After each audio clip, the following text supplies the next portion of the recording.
بسم الله ما شاء الله يا علي، حاجة جميلة جدا جدا. أعزائي مشاهدي ومتابعي أوان مصر، النهاردة من محافظة المنوفية وبالتحديد من مدينة تلا معانا موهبة جميلة جدا. معانا علي اللي ما شاء الله يعني حاجة زي ما حضراتكم شايفين.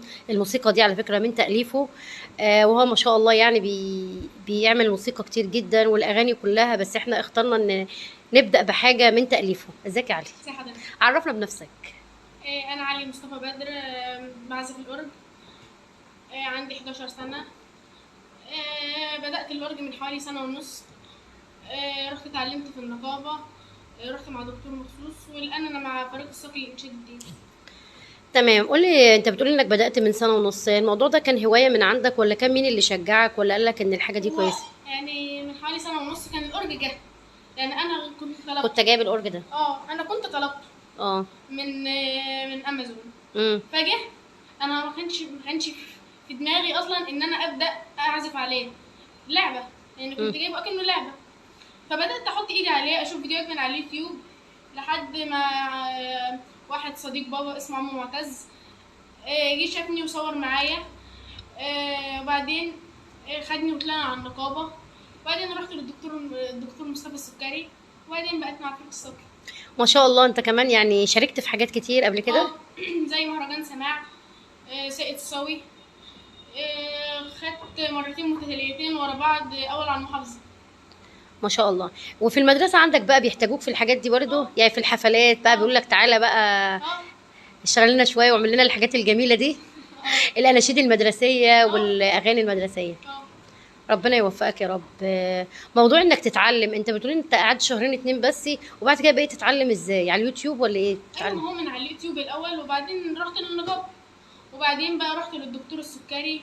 وبس انا لحد الان لسه بتعلم. النوتة بتقعد في ايدك قد ايه مثلا عشان تتعلمها؟ ممكن اخد في النوتة يوم. يوم بتقراها كويس اه وتتدرب عليها وتتعلمها. اه ربنا يوفقك يا رب. سمعنا بقى الحاجات الجميلة اللي انت لسه مسمعها لنا تاني دلوقتي. بلاش الموسيقى دي. تمام، اتفضل.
بسم الله ما شاء الله، يعني انا بجد شايفه حاجات جميله جدا، وصراحه انا مش عايزه اخلص اللايف وافضل معاك طول اليوم.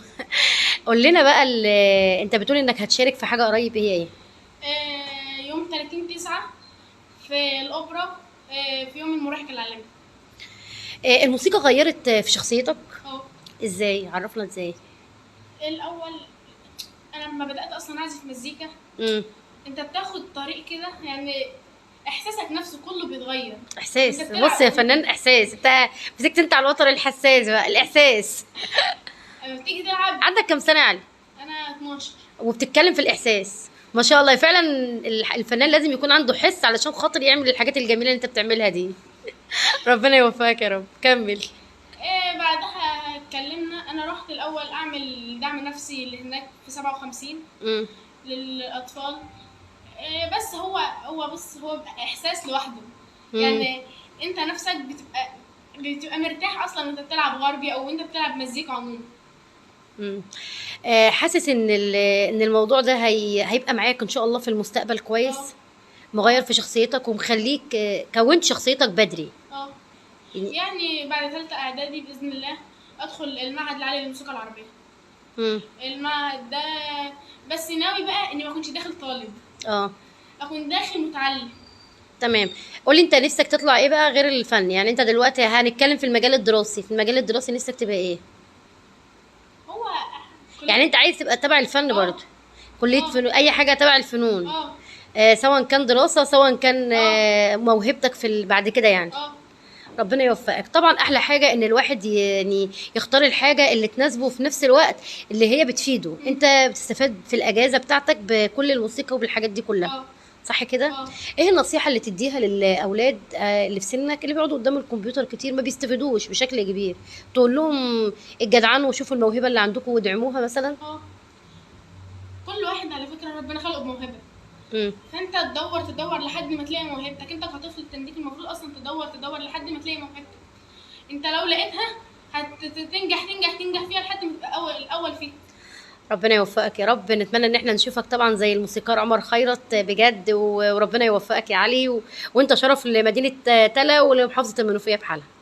وانا استمتعت بيك بجد، واكيد كل اللي موجودين معانا دلوقتي على اللايف مستمتعين. شكرا جدا.